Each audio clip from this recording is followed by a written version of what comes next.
नमस्कार विद्यार्थी मित्रांनो. नवी मुंबई महानगरपालिकेचा जो असिस्टंट कमिशनरचा सिलेबस आहे, त्याच्यामध्ये एक स्लाइटली बदल झालेला आहे. त्या बदलाबद्दल आपण चर्चा करणार आहे. परंतु तो बदल होण्यापूर्वीच सगळ्यात महत्त्वाचं म्हणजे आपण आपल्या बॅचमध्ये जे काही एन्व्हायर्नमेंट एंड इकॉलॉजीचं बुक तुम्हाला सजेस्ट केलेलं आहे, त्या बुकमध्ये देखील आपण तो बदल यापूर्वीच केला होता आणि त्याच पद्धतीनं ॲक्ट किंवा त्या ॲक्टची इन्फॉर्मेशन त्या बुकमध्ये मेन्शन होती. पण आता आपण चेंज बघूया थोडक्यात. एकच चेंज केलेला आहे त्यांनी, तो म्हणजे जो या ठिकाणी पूर्वीचा अधिनियम आहे, या ठिकाणी municipal corporation solid waste management bylaws 2002 किंवा 2002 च्या ठिकाणी सॉलिड वेस्ट मॅनेजमेंट रूल 2016 आणलेला आहे. आणि ॲक्चुअली हा बदल 2016 च्या दरम्यानच झालेला आहे. ओके. 2000 मे बी 18 ला हा रूल्स या ठिकाणी इम्प्लिमेंट झालेले होते. एक्झॅक्ट ते साल नाही, पण त्या दरम्यान. सो तो चेंज जुनाच आहे. महानगरपालिकेला हा चेंज कदाचित किंवा त्या सिलेबसमध्ये लक्षात आला नव्हता. Right now it is solid waste management rule 2016. आता एक गोष्ट लक्षात घ्या, की हा त्याच्या कंप्लीट सिलेबसमधला जो थोडासा फरक आहे तो आहे. म्हणजे आता हा कंप्लीट सिलेबस आहे. ज्याच्यामध्ये Maharashtra civil services general condition of services rules 1981 आहे. त्याच्यानंतर हे आहे discipline and appeal rules 1979, municipal corporation act, MNC act 1949, ज्याच्यावर महाराष्ट्रातील एकूण 28 महानगरपालिका काम करतात. एक आपली बृहन्मुंबईची आहे ती बी-एम-सी ॲक्ट डिफरंट आहे 1888 चा. देन एम-आर-टी-पी ॲक्ट आहे. त्याचं पण 51 ते 58च कलम आहे. हे अभ्यास करताना लक्षात ठेवा. मी थोडक्यात सांगतोय. या बॉर्डरच्या बाहेर जाऊ नका. कंप्लीट एम-आर-टी-पी करत असाल तर तुम्ही पूर्णपणे चुकीच्या पद्धतीने अभ्यास करत आहात हे लक्षात ठेवा. Like that Maharashtra municipal corporation act 1949 हा जर तुम्ही कंप्लीट 593 किंवा 550 पेजेसचा करत असाल तरी देखील तुम्ही चुकीच्या मार्गाने निघालेला आहे. तुम्हाला केवळ ओरिएंटेशन, म्युनिसिपल कमिशनर किंवा महानगरपालिका कशा पद्धतीनं काम करते ॲक्टनुसार तिथं होणाऱ्या निवडणुका, सभा, समित्या, सदस्यांची निवड, या बाबी किंवा आयुक्तांची कामं आणि हे जे पद आहे असिस्टंट कमिशनर याच्या रिलेटेड जे काही त्या कायद्यामध्ये काम आहेत हे इम्पोर्टंट राहील. बाकीचे तुम्हाला कलमांचे केवळ हेडिंग माहीत असेल तर सफिशियंट आहे. तुम्हाला टॅक्स सिस्टम डिटेलमध्ये किंवा या ठिकाणी तिथं जे काही काम पुढं जाऊन केलं जातं महानगरपालिकेचं, ते इतकं डिटेलमध्ये माहीत असणं गरजेचं नाही. आणि जर तुम्ही ते माहीत करत बसला, तर हे 1 वर्ष तर तुम्हाला केवळ एम-एन-सी ॲक्ट करायला जाईल. पुढच्या वर्षी जेव्हा ह्या जागा येतील, तेव्हा तुम्ही नक्कीच ती परीक्षा तिथं चांगल्या पद्धतीने देऊ शकता. त्यामुळे अभ्यास करताना एक गोष्ट लक्षात ठेवायची, की एक्झॅक्ट आपण किती अभ्यास करू शकतो, किती गोष्टी आपल्याला लक्षात राहू शकतात. ओके. कल्याण डोंबिवलीचं जर आपण एक्झाम्पल घेतलं, तर त्या ठिकाणी 3 ॲक्ट होते. महानगरपालिका अधिनियम 1949, राइट टू इन्फॉर्मेशन ॲक्ट आणि राइट टू सर्व्हिसेस ॲक्ट. हे 3 ॲक्ट कल्याण डोंबिवली महानगरपालिकेला 40 मार्काला होते. एक्झाममध्ये असं झालं, की 30-30 मार्काला आर-टी-आय-आर-टी-एस आला आणि केवळ 10 मार्काला एम-एन-सी ॲक्ट आला. सो त्यामुळे लिमिटेड राहायचं. जे काय आहे ते परफेक्ट करायचं. जसं की आम्ही बॅचमध्ये जे दिलंय, मी तुम्हाला सांगतो विद्यार्थ्यांना, की अदर दॅन बॅच काहीही करायचं नाही मटेरियल. आम्ही जे देईन, आम्ही जे सांगेन तेच मटेरियल फुल अँड फायनल आणि जे लेक्चर्स येतील ते.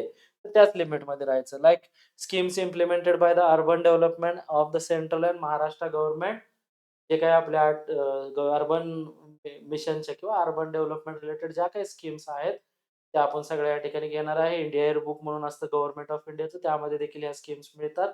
परत महानगरपालिकेच्या वेबसाईटवर देखील मिळतात आणि आपलं जे राज्य सेवेमध्ये एच-आर-डी वगैरे करत होतो तिथूनही ते अवेलेबल होईल. राइट टू सर्व्हिसेस काय कंबाईनला वगैरे आपण सगळीकडे करतो. डिझास्टर मॅनेजमेंट हे देखील आपल्या एन्व्हायर्नमेंटच्या बुकमध्ये आहे. ट्री कन्झर्वेशन ॲक्ट डिफरंट आहे, बट सोपं आहे. आणि municipal corporation solid waste management जे बाय लॉज होते, त्याच्याऐवजी जो रेग्युलर आहे सॉलिड वेस्ट मॅनेजमेंट रूल्स 2016 हे या ठिकाणी डिलीट होणार आहे. आणि जे काही अपडेटेड आहे 2016 चा ॲक्ट तो आपल्याला करायचा आहे. ते सोपे आहेत management rules and right to information act 2005 अशा पद्धतीने हा सिलेबस आहे. There is no Indian constitution for this post. Assistant कमिशनरला इंडियन कॉन्स्टिट्यूशन नाही. अभ्यास करताना मी तुम्हाला सांगितल्याप्रमाणे 2 पुस्तकं तुम्हाला घ्यावी लागणार आहेत. या इकडं हे जे महानगरपालिका अधिनियमचं आपलं पुस्तक आहे, छोटंसं 104 पेजेसचं अधिनियम, अतिशय टू कलरमध्ये आपल्या बॅचमध्ये सॅम्पल पी-डी-एफ मी उपलब्ध केलेली आहे. फ्री लेक्चर्समध्ये देखील तुम्हाला ते दिसेल. आणि दुसरं आहे ते एन्व्हायर्नमेंट इकॉलॉजीचं आपलं बुक आहे. ज्याचं या ठिकाणी तुम्हाला प्रूफ म्हणून आपण या ठिकाणी पेज दिलेलं आहे.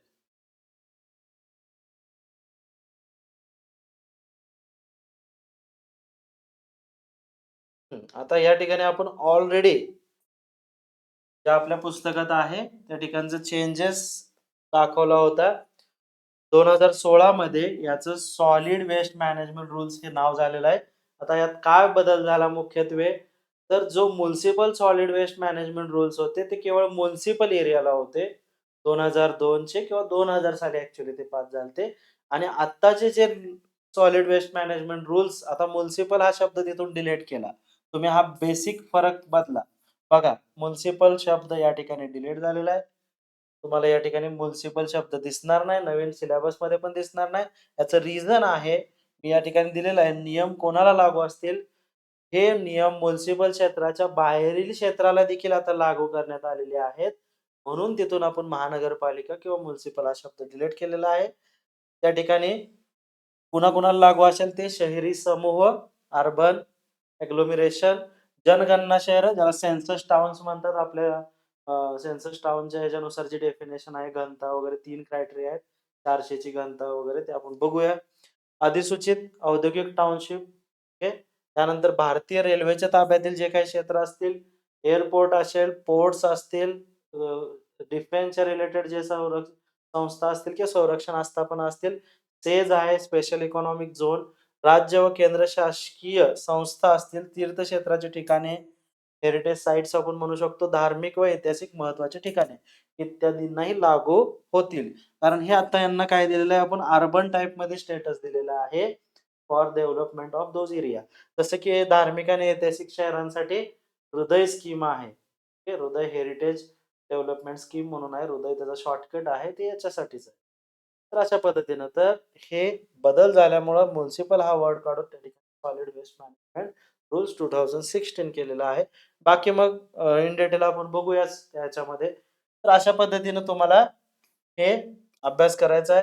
याचा अर्थ आपण जे काही बुक्स वगैरे बनवलेले आहेत ते कंप्लीट अपडेटेड आहेत. तुम्हाला कुठलाही जुना डाटा दिला जाणार नाही, जेणेकरून तुमचं कोणतंही नुकसान होऊ देत नाही आम्ही.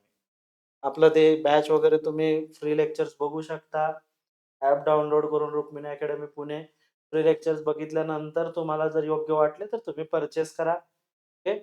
आणि हेही सांगतो की 60 मार्काला मी देईल, त्याच्या बाहेरचं करायची गरज नाही. सेम ह्या बेसिसवर आपण कंबाईन्ड ग्रुप बी आणि सीचं मेनच्या रिलेटेड एक एनालिसिसचं बुक आणलेलं आहे. पण हे केवळ एनालिसिस बुक नसून, कारण एनालिसिस करता आपल्याला किती पेपर अवेलेबल आहेत मेन नवीन सिलेबसनुसार केवळ 4 क्वेश्चन. तो 4 क्वेश्चन पेपरचे 400 क्वेश्चन्स फक्त करून आपण उपयुक्त आहे का? तर थोडं आपण त्या रिलेटेड इतरही क्वेश्चन करतो. मग या बुकमध्ये आपण काय केलेलं आहे, जे सिलेबसचे नवीन आलेले पॉइंट्स आहेत, त्या पॉइंटनुसार या ठिकाणी शॉर्ट नोट्स देखील बनवलेले आहेत. हे युनिकनेस आहे की तुम्ही सुरुवातीला काय वाचणार? त्या सिलेबसच्या रिलेटेड शॉर्ट नोट्स.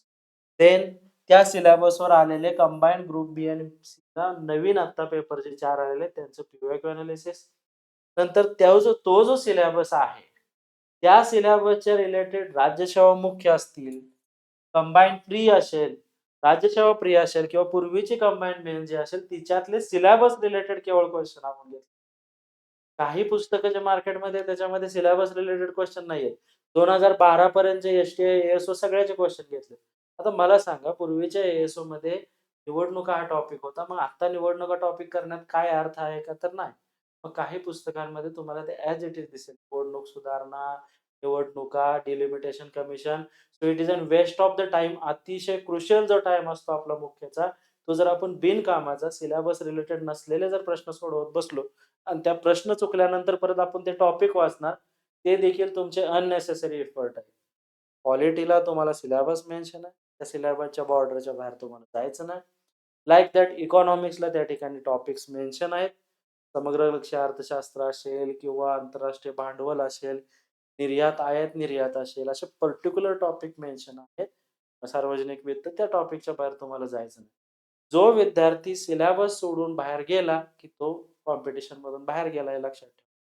सो हे बुक तुम्हाला पी-वाय-क्यू एनालिसिस तर देईल, पण सिलेबसची एक बॉर्डर जी आहे, त्या बॉर्डरमध्ये तुम्हाला अभ्यास करायला शिकवेल. ओके.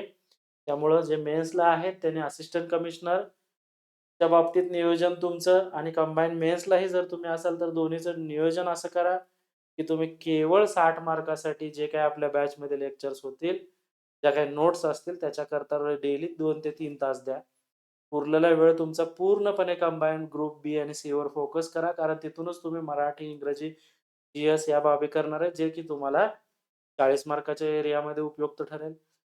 तुमचं असंही कुठलाही केवळ एका एक्झामवर फोकस करावाच असं तिथं टेन्शन येणार नाही. तर तुम्हाला दोन्ही चान्सेस ओपन होतील. ओके. अशा पद्धतीनं मेन्स करता, जी-एस करता हे बुक रेफर करा.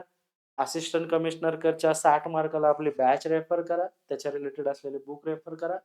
अँड जे काही तुमचं मराठी, इंग्रजी, गणित, बुद्धिमत्ता हा भाग जो तुम्ही स्वतःहून करताय ते करत राहा. ओके. Thank you. अशा पद्धतीने हे बदललेलं सिलेबस बघा.